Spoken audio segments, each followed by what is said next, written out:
तो आ जाइए भैया रुद्रा क्लासेज पांडे में एक बार आपका फिर से ज़ोरदार स्वागत। आज की इस क्लास में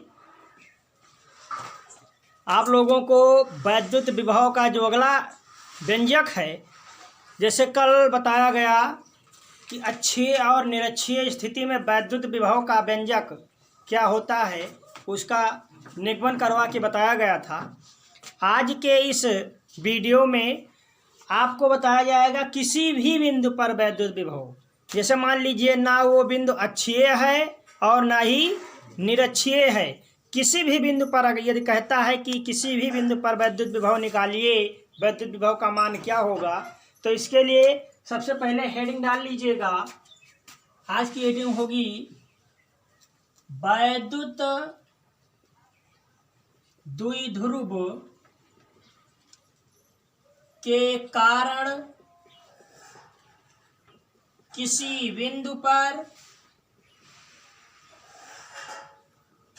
विभव, वैद्युत द्विध्रुव के कारण किसी भी बिंदु पर हमें जो है वैद्युत विभव निकालना है। तो इसके लिए सबसे पहले हम देखेंगे,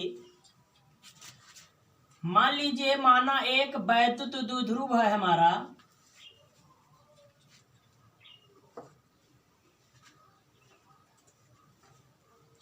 जो -Q तथा +Q आवेश से बना है। द्विध्रुव कितना मीटर लंबा है? द्विध्रुव जो है हमारा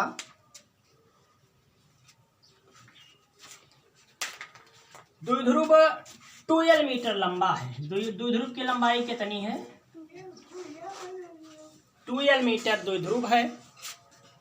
अब मान लेते हैं कि द्विध्रुव पर जो बिंदु है इसको हम मान लेते हैं ये A है, जो आवेश हमारा बना है A, और दूसरा B। द्विध्रुव का नाम है AB। AB एक ऐसा द्विध्रुव है जो माइनस तथा +Q आवेश से बना है। अब देखिए द्विध्रुव से काफी दूरी पर मान लेते हैं, R दूरी मान लिया जाए। मान लीजिए जैसे यहाँ पर एक बिंदु क्या है, P है। बात समझ में आई?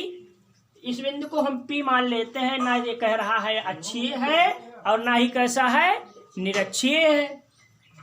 अब इस P को देखिए द्विध्रुव के मध्य बिंदु से जो है R दूरी पर, या काफी दूरी पर हम कहेंगे, उसकी दूरी मान लेंगे क्या है, R है। ये R दूरी हमारी है। O से R दूरी पर एक बिंदु P ले लिया गया। ठीक, अब इस P बिंदु को हम A से और P बिंदु को किस से, B से क्या करेंगे, मिला दिया। इतनी बात क्लियर हो गई ना? आगे देखिए क्या करेंगे।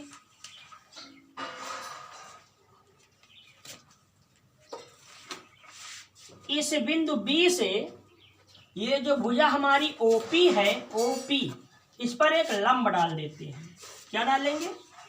लंब डाल दिया जाए। तो जब लंब डाला जाएगा तो यहाँ पर एक एंगल जो बनेगा ये 90 डिग्री का होगा। कितने डिग्री का होगा? 90 डिग्री का एंगल होगा। और यहाँ पर जो एंगल बन रहा है इसको हम मान लेते हैं थीटा। इतनी बात समझ में आई? सेम वही कंडीशन जो ओपी है हमारा, इस पर जब खींचे है रेखा, इसको थोड़ा सा आगे बढ़ा दीजिए। इस प्रकार से ऐसे आगे बढ़ा दिया जाएगा। अब जैसे बी से हमने लंब डाला था किस पे, ओपी पे, वैसे इसको भी क्या करेंगे, यहाँ से एक लंब डाल दीजिए सेम इस प्रकार से। ये 2L जो लिखे हैं इसको जानते हो तुम लोग कि द्विध्रुव की लंबाई कितनी होती है, इसलिए इसको लिखेंगे नहीं, यहाँ से थोड़ा सा रफ कर देते हैं ताकि स्पष्ट दिखाई दे हमारा चित्र। अब देखिए इसको मान लीजिए, इस बिंदु का मान ले लीजिए Q और इसको मान लीजिए R।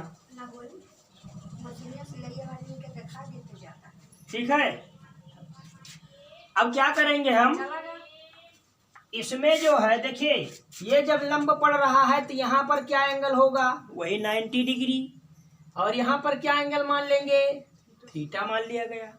इतना समझ में आया? अब हम क्या करेंगे कि हमें किसकी आवश्यकता होती है, बिंदु P की A से दूरी की आवश्यकता है, बिंदु P की B से दूरी की आवश्यकता है, तभी हमें बिंदु P पर विभव की गणना करनी है।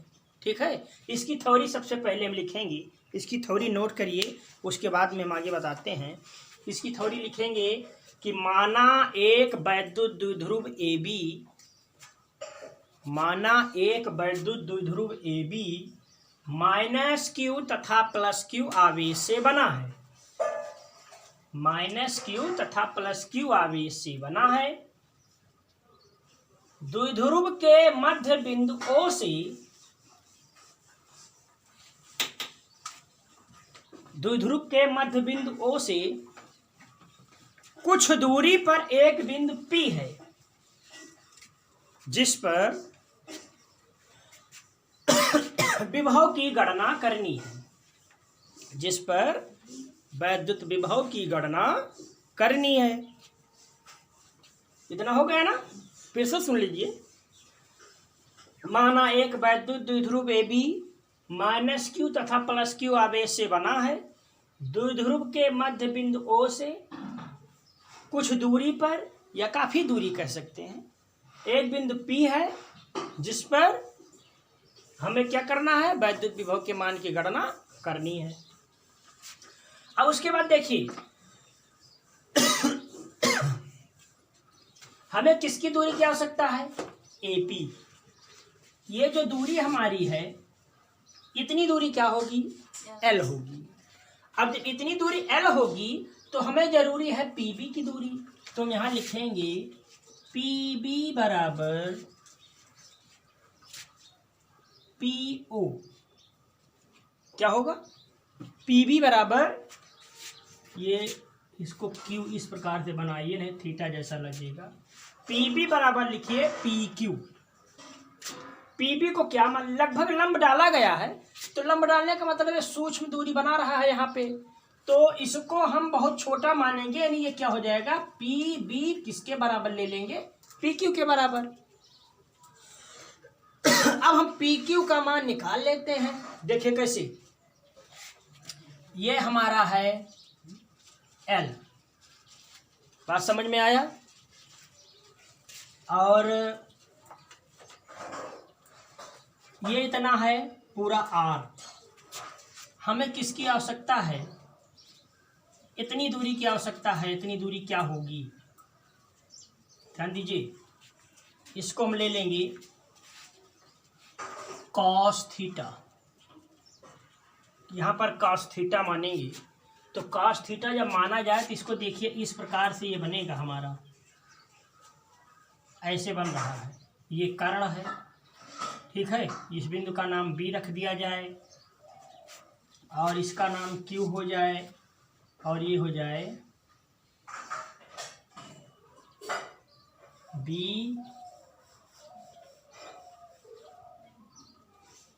इस प्रकार से कर दीजिए।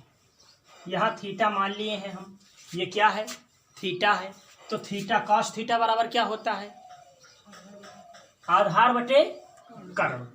तो cos थीटा बराबर आधार हमारा क्या है, OQ, OQ बटे कर्ण क्या है, कर्ण क्या माना जाएगा, OB। यही तो है OB। अरे भाई ये लंब पड़ रहा है, ये लंब है, ये आधार है, तो यही तो कर्ण होगा, उसको कर्ण मान लिए। तो cos थीटा बराबर OQ, OQ का मान ऐसे रहने दिया जाए इसको, बटे OB का मान क्या है, L। बात समझ में आ गई। तो बटा एक मानेंगे तो ये गुणा करेंगे, OQ इक्वल क्या आ जाएगा, L cos थीटा। इतनी बात समझ में आ गई। फिर आगे क्या होगा हमारा, इसी प्रकार से इसका मान निकालेंगे, इनका, तो ये क्या हो जाएगा, इसमें भी निकालेंगे तो सेम वही आएगा, L cos थीटा ही आना चाहिए, L cos थीटा ही आएगा। अब यहाँ देखिए PB बराबर जब PQ ले लिए हैं, तो PQ क्या है, पूरी दूरी यहाँ से यहाँ तक की दूरी हमारी क्या है, आर है। कितनी है, आर है, आर माइनस इतनी दूरी क्या मिली हमारी, ओ क्यू क्या मिला, एल कॉस थीटा। तो यहाँ क्या रख देंगे, एल कॉस थीटा रख दिया गया ना। अब हमें निकालना है पी ए। तो पी ए किसके बराबर होगा, पी ए हमारा बराबर होगा पी आर के। किसके बराबर होगा, पी आर के। और पी आर क्या आ जाएगा, आर। देखिए इतनी दूरी हमारी आर है, और जब इसको निकालेंगे ओ आर को, तो ये भी क्या आ जाएगा, सेम वही एल कॉस थीटा ही आएगा।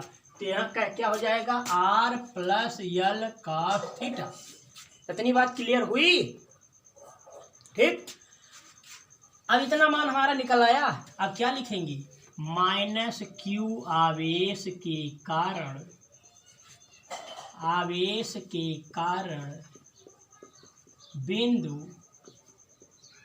P पर विभव। पहले प्लस क्यू लीजिए, बाद में माइनस लेते हैं। प्लस वाला लेने में ज़्यादा अच्छा रहता है ना, तो प्लस वाला पहले ले लीजिए। तो ये क्या हो जाएगा, B1 बराबर 1/4 pi epsilon nought into Q by, क्या होता है फार्मूले में, आर। आर मतलब दूरी, डिस्टेंस। तो दूरी क्या है हमारी, इस आवेश से यहाँ तक की दूरी है, पी भी दूरी है हमारी क्या, R minus L cos theta. कितना आ गया। फिर उसके बाद में माइनस क्यू आवेश के कारण, माइनस क्यू आवेश के कारण बिंदु P पर विभव V2 बराबर होगा 1/4 pi epsilon nought into minus Q by R plus L cos theta. दूरी कहाँ से कहाँ तक की आवश्यकता है, इतनी दूरी, मतलब ये लगभग बराबर हम माने हैं कि पी ए किसके बराबर है, पी ए जो है पी आर के बराबर हमने मान लिया है। यहाँ लिख देंगे, चाहे यहाँ लिख दिया जाएगा, माना पी बी बराबर पी क्यू, पी ए बराबर पी आर। हम मान के चल रहे हैं कि दूरियां क्या है, बराबर है। तब ये क्या आ गया हमारा, R plus L cos theta. तो अतः बिंदु P पर परिणामी विभव V बराबर क्या होगा, V1 प्लस V2 बराबर के नीचे बराबर लगाइए। फिर V1 की वैल्यू क्या है रख देंगे, 1/4 pi epsilon nought into Q by R minus L cos theta plus, लेकिन ये माइनस में है, ये प्लस में है, तो प्लस माइनस माइनस कर देगा यहाँ पे, 1/4 pi epsilon nought into Q by R plus L cos theta. ये V की वैल्यू निकली। फिर V equal Q by 4 pi epsilon nought, दोनों में देखिए कॉमन है, कॉमन ले लेंगे, Q by 4 pi epsilon nought into ये बचेगा 1/r minus L cos theta minus 1/r plus L cos theta. यहाँ तिर्यक गुणा कर दीजिए,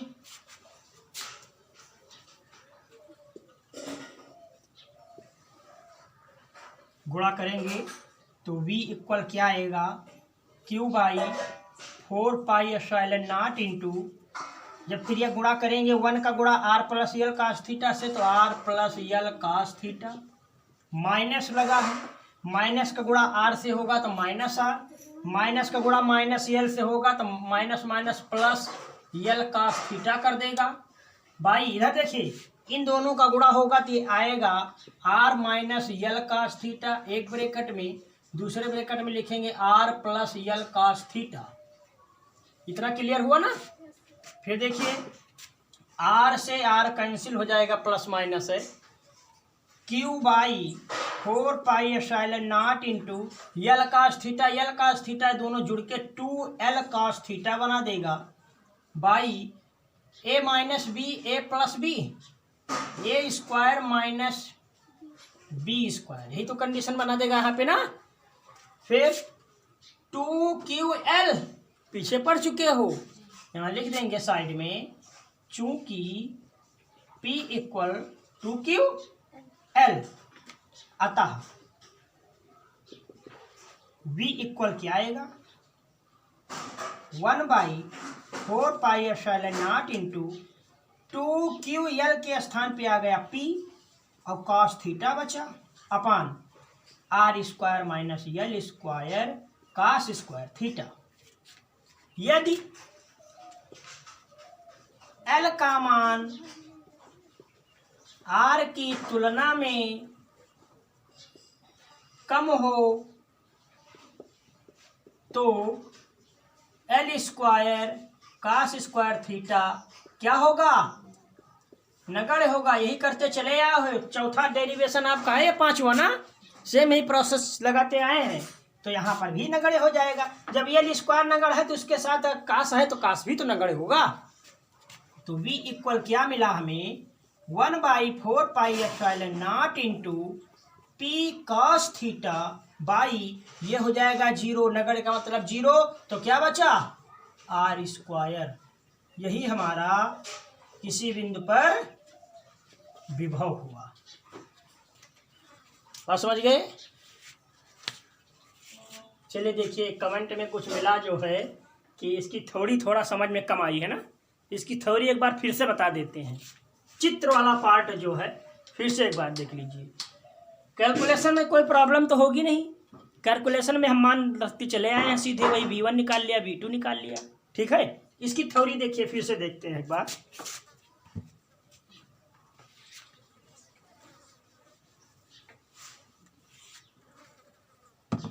देखिए,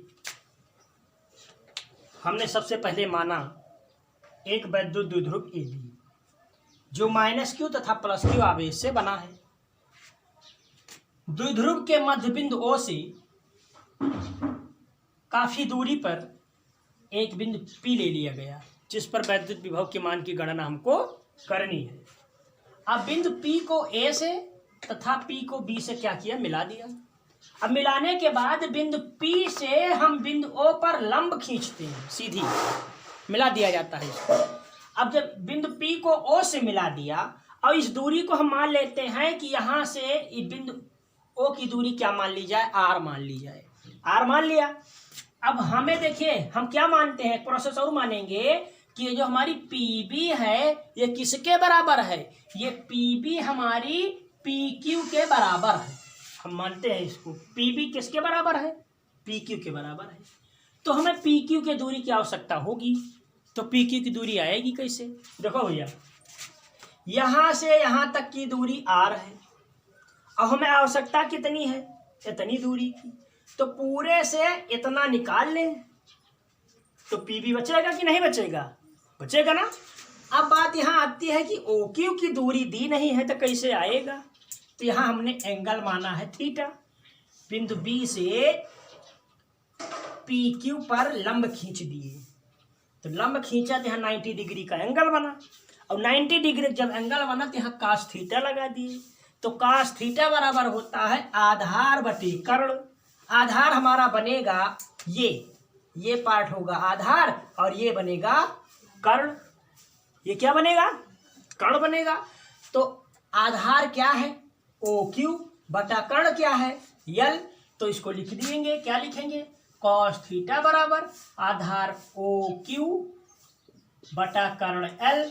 हमें OQ के मान को पहले निकालना है, तो OQ बराबर क्या आएगा, L cos थीटा। इतनी दूरी की वैल्यू पता चल गई ना, क्या आया, L cos थीटा आया। अब पूरा R है, R में से L cos थीटा हम माइनस कर दें, बस हमारी दूरी PB क्या होगी, प्राप्त हो जाएगी। समझ में आया, PB दूरी निकाले तो R minus L cos theta आया। अब फिर क्या माने हैं कि PA किसके बराबर मान लिया गया, PR के। PA किसके बराबर माने हैं, PR के। यहाँ पर R पॉइंट दर्शाया गया था, ये PR है। अब इतनी दूरी R है, इतनी क्या पता नहीं है क्या है, इसको निकाल लिए। R में इतना जोड़ दिया जाए, पूरा PR आ जाएगा। तो इसको जब निकाला गया तो फिर काश थीटा ले लिए, तो काश थीटा बराबर आधार बटे कर्ण। इतना यल था तो ये भी तो यल होगा, 2l था तो ये भी यल, और ये आधार हमारा हो गया। फिर निकाल लिए काश थीटा से, तो ओ आर बराबर क्या मिला, वही सेम चीज यल काश थीटा। तो यल काश थीटा इसमें हम क्या करेंगे, जोड़ दिया, तो हमें क्या मिला, पी आर या पी ए मिल गया। अब पी आर पी ए मिल गया तो प्लस क्यू आवेश के कारण बिंदु पी पर विभव और माइनस क्यू आवेश के कारण बिंदु पी पर विभव निकाल लिए। दोनों को ऐड कर दिया गया। ऐड करने के बाद सेम वही प्रोसेस लगाए हैं, दोनों को ऐड कर लिए हैं। क्यू बाई 4πε0 कॉमन है, कॉमन ले लिया, सॉल्व कर लिए, पूरा हमारा निकल आया b = 1/4πε0 इंटू क्यू बाई क्या है p cos theta by r square. ये क्या था, किसी बिंदु के कारण वैद्युत विभव रहा। अब इसके बाद अगला टॉपिक हमारा है समविभव पृष्ठ का। समविभव पृष्ठ क्या है और वैद्युत स्थितिज ऊर्जा है। ये 2-3 टॉपिक बचे हैं इस लेसन में। उसके बाद में धारिता स्टार्ट होगा, तो पहले विभव का सारा टॉपिक फिनिश हो जाए, उसके बाद धारिता। क्योंकि जैसे पहले लेसन में वैद्युत क्षेत्र तथा आवेश के बारे में पढ़े थे, तो वैद्युत क्षेत्र पहले पढ़े, बाद में पढ़े आवेश। उसी प्रकार से इस लेसन का नाम था वैद्युत विभव तथा धारिता। तो वैद्युत विभव पहले फिनिश करें, फिर धारिता पर पहुंचते हैं। तो इस टॉपिक को सही से देख लीजिए। मान लीजिए कोई भी टॉपिक कहीं समझ में नहीं आता तो फिर वीडियो को बैक करके पीछे समझ सकते हैं। यदि कोई टॉपिक फिर भी समझ में नहीं आता तो कमेंट करके बताइए, हम आप लोगों को अवश्य बताएंगे फिर से पुनः क्या है।